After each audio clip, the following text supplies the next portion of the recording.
Et salut à toi, bienvenue dans ce nouvel épisode du podcast Nourris ta santé.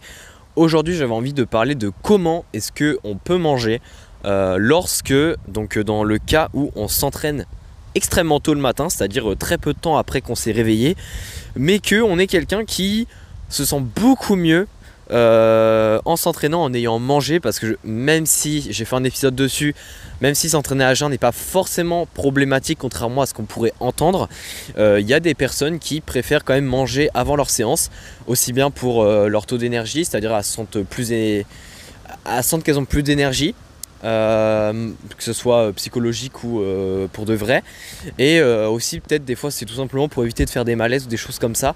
Il y a d'autres personnes, c'est clairement cette situation aussi.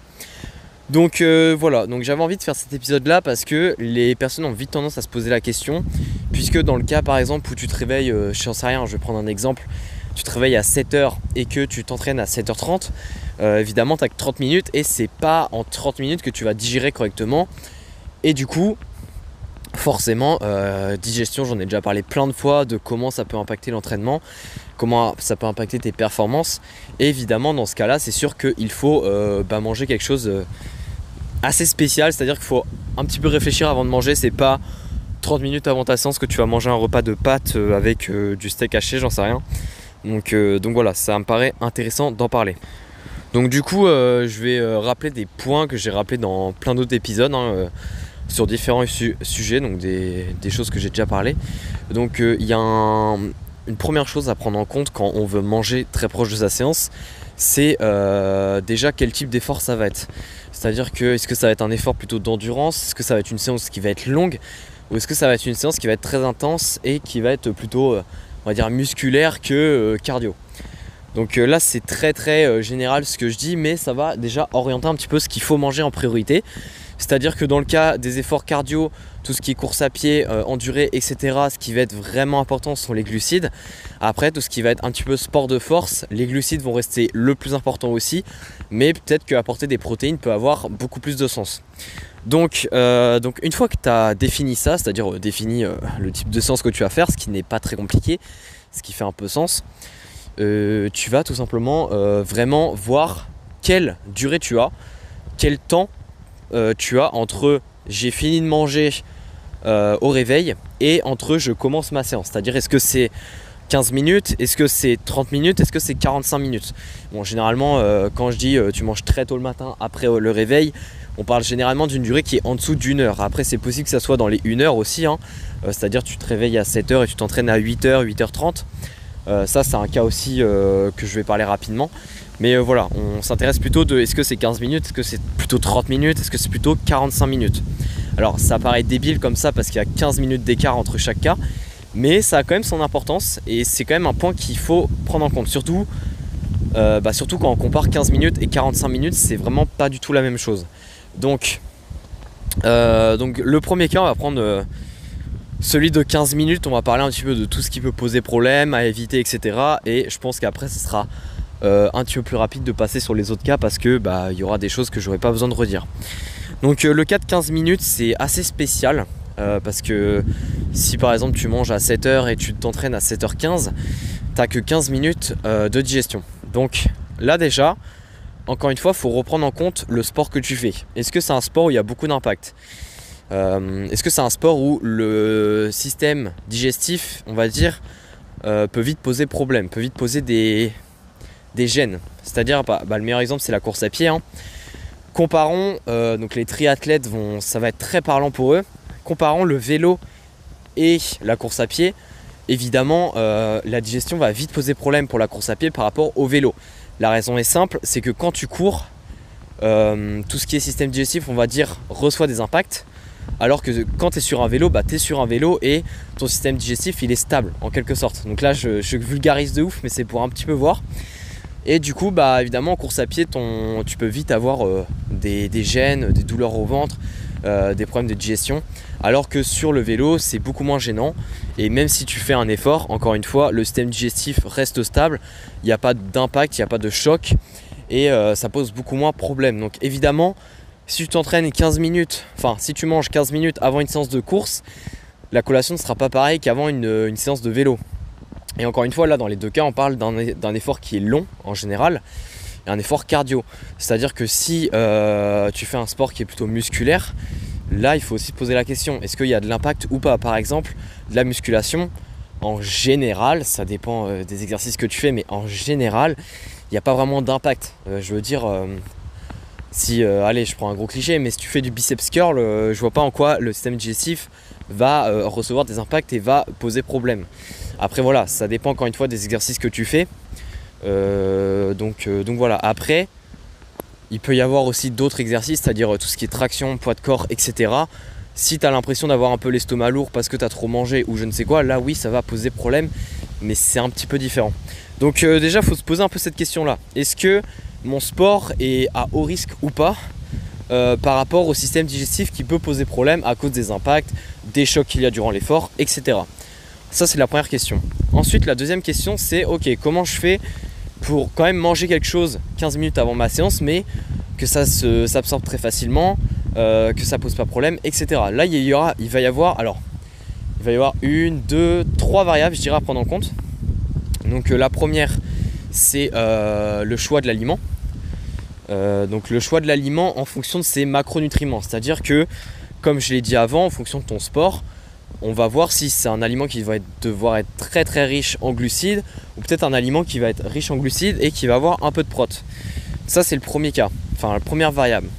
Deuxième variable c'est on va dire le type de nutriments qu'il y a dedans. C'est-à-dire que vu qu'on parle ici de glucides, eh bien il y a les fibres qui rentrent en jeu. Et en fait les fibres, si on mange très proche d'une séance, il va falloir vraiment les limiter et voire ne pas en manger du tout, selon l'aliment.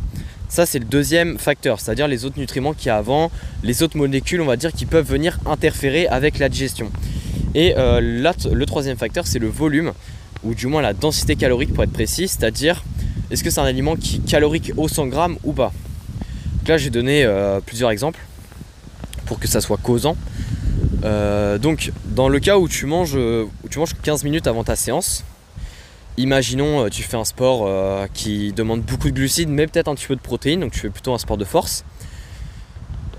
Tu peux te dire, tu peux t'imaginer plein de scénarios possibles, c'est-à-dire peut-être manger du fromage blanc avec un fruit, peut-être manger du fromage blanc avec du miel, ou peut-être manger juste un fruit. Bref, tu te poses plein de questions.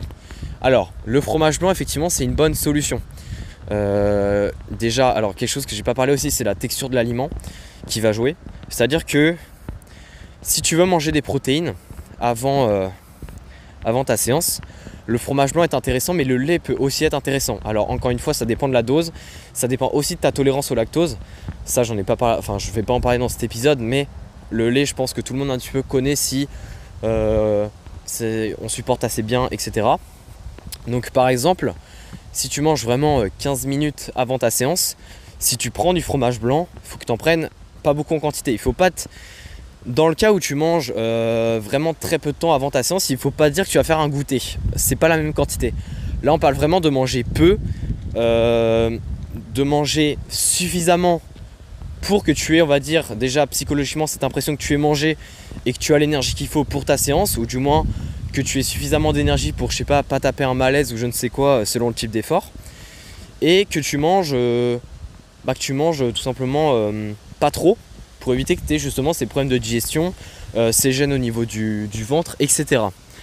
Donc ça, la quantité exacte, c'est un petit peu à toi de l'ajuster, hein. Il n'y a pas de vraie quantité, ça dépend à quelle vitesse tu digères, parce qu'il y a des personnes qui digèrent, qui mettent du temps à digérer. Il y a des personnes où leur digestion est peut-être moins efficace qu'avant, donc ça met plus de temps. Il y a des personnes qui absorbent très vite, il y a des personnes qui tolèrent moins bien certains aliments. Voilà, il y a plein de choses auxquelles je ne peux pas répondre dans cet épisode parce que c'est très individuel. Mais encore une fois, je donne les règles un petit peu globales pour que tu puisses commencer à jouer dessus, à tester des choses et voir qu'est-ce qui marche le mieux pour toi. Donc, pour reprendre le cas que je disais, par exemple, si on compare les trois cas, donc imaginons que tu fais un sport de force et voilà, tu te dis ok, j'ai trois situations possibles. Soit je mange qu'un fruit, soit je mange du fromage blanc avec un fruit ou de la compote, ou soit je mange du fromage blanc avec du miel. Alors là il y a plusieurs choses déjà. La première chose, c'est que si tu manges qu'un fruit, il va manquer des protéines. Alors encore une fois, selon la durée de l'effort que tu as derrière, et le type de sport, ça peut convenir. C'est-à-dire que si c'est un sport d'endurance, etc., en soi, pourquoi pas. Et si c'est pas non plus trop long. Par contre, si c'est un sport de force et que la séance est quand même un minimum longue, peut-être que ça serait plus intéressant d'avoir une option où il y a du fromage blanc. Donc on va dire que cette situation-là n'est pas souvent la meilleure. Dans le cas des deux autres options, alors si tu manges de la compote avec du fromage blanc, il y a quelque chose qui peut venir interférer, c'est les fibres. Alors il y a aussi des fibres dans le miel, mais la compote généralement en a plus, même si la compote en a moins que la pomme. C'est-à-dire qu'il y a une transformation et il y en a moins.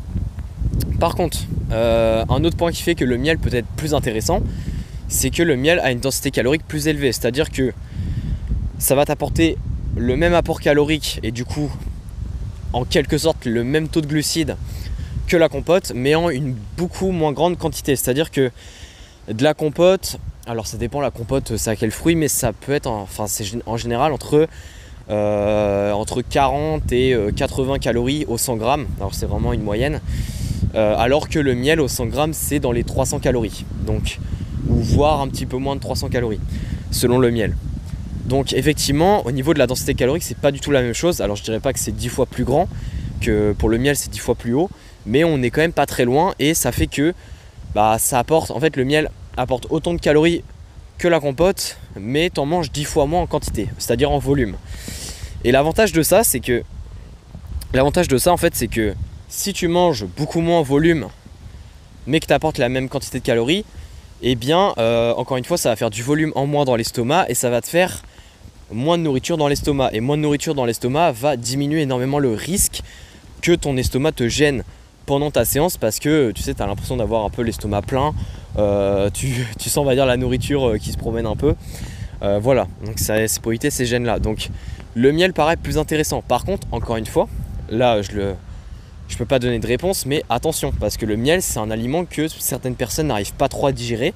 Ça peut être lié au fructose, mais ça peut être aussi d'autres choses. Et du coup, évidemment, si tu es quelqu'un qui tolère pas trop bien le miel, c'est pas la bonne solution pour toi. Peut-être que la compote va mieux marcher pour toi, parce que justement, le miel, c'est quelque chose que tu digères pas très bien, quoi. Donc voilà, encore une fois, il y a du cas par cas, il y a toujours ces questions personnelles qui sont individuelles à se poser. Mais dans la globalité, peut-être que le fromage blanc et le miel, dans la situation que j'ai donnée, peut être plus intéressant. Après, encore une fois, il y a toujours des choses sur lesquelles on peut jouer. Il n'y a pas qu'une seule bonne réponse. C'est-à-dire que même si le fromage blanc et le miel fonctionnent, il y a peut-être une autre solution. Peut-être que tu bois, j'en sais rien, si tu es vraiment à 15 minutes, tu bois un demi-verre de lait parce qu'il ne faut pas que tu consommes beaucoup de calories. Donc voilà, tu as le lait, c'est-à-dire que ça t'apporte un peu de glucides et ça t'apporte des protéines.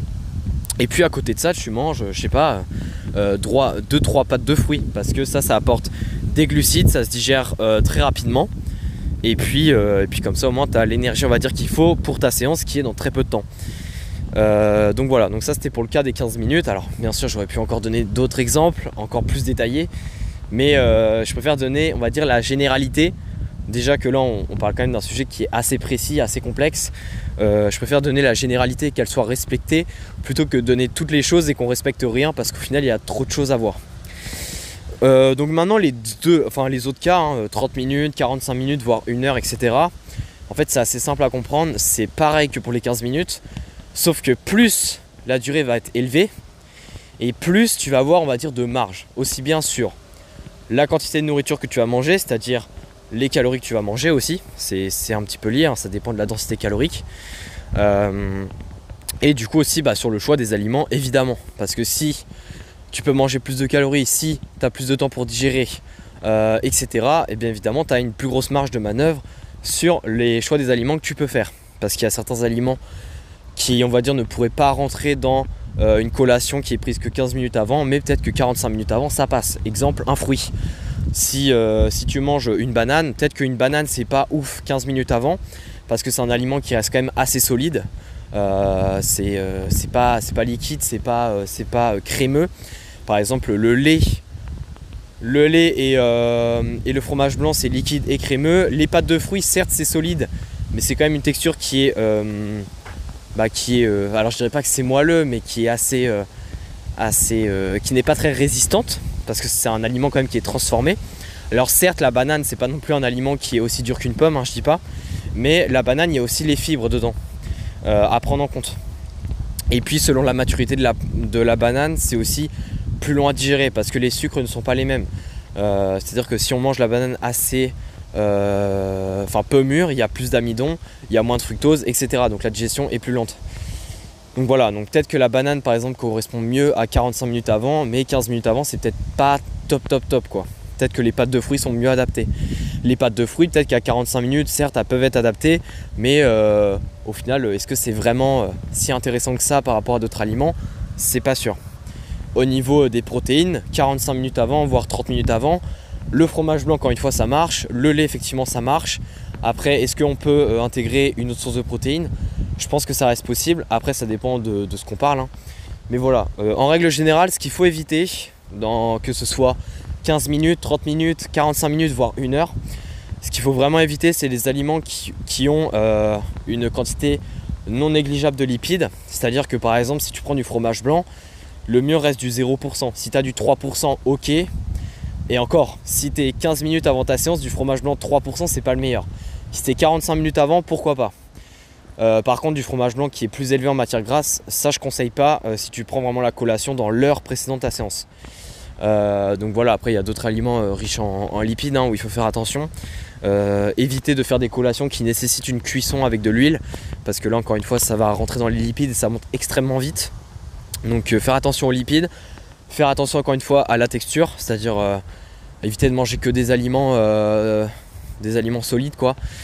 Si tu as 2 aliments et que un des deux est solide mais assez mou comme la banane par exemple, et que l'autre il est crémeux ou liquide comme par exemple du fromage blanc, là ça reste ok tu vois. Par contre si tu manges des aliments qui sont tous solides, peut-être que c'est pas le must, donc il faut faire attention à ça. Ce qu'il faut faire aussi attention, c'est la densité calorique, c'est-à-dire éviter de choisir que des fruits. Si tu manges que des fruits, tu vas manger beaucoup de volume.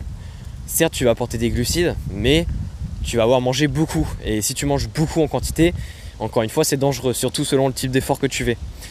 Donc voilà, je pense que je commence un peu à me radoter, donc je pense avoir fait le tour. Encore une fois, il y a d'autres choses que je pourrais parler, mais après ça va durer une éternité et je pense que l'épisode ne va pas être aussi impactant qu'il est là, puisque si je parle de trop de choses, il y aura trop de choses à penser et au final tu vas mettre rien en place. Donc n'hésite pas si tu as des questions. Après si tu veux plus d'infos ou si tu veux que je fasse une partie 2 peut-être sur ce sujet là, que je parle de choses encore plus détaillées, n'hésite pas à me le faire savoir, moi ça m'intéresse toujours. Et puis je pense que ça sera plus digeste de le faire en 2 épisodes si tu veux vraiment davantage de détails et davantage de variables à prendre en compte. Et puis sinon je compte sur toi pour mettre tout ça en place. Si d'ailleurs tu veux un outil pour créer tous tes repas, pour également savoir combien de calories de déficit tu dois mettre tous les jours pour atteindre ton objectif de poids selon ton objectif, selon la durée dans laquelle tu veux atteindre ces objectifs, etc. Je t'invite à tout simplement cliquer sur le lien dans la description.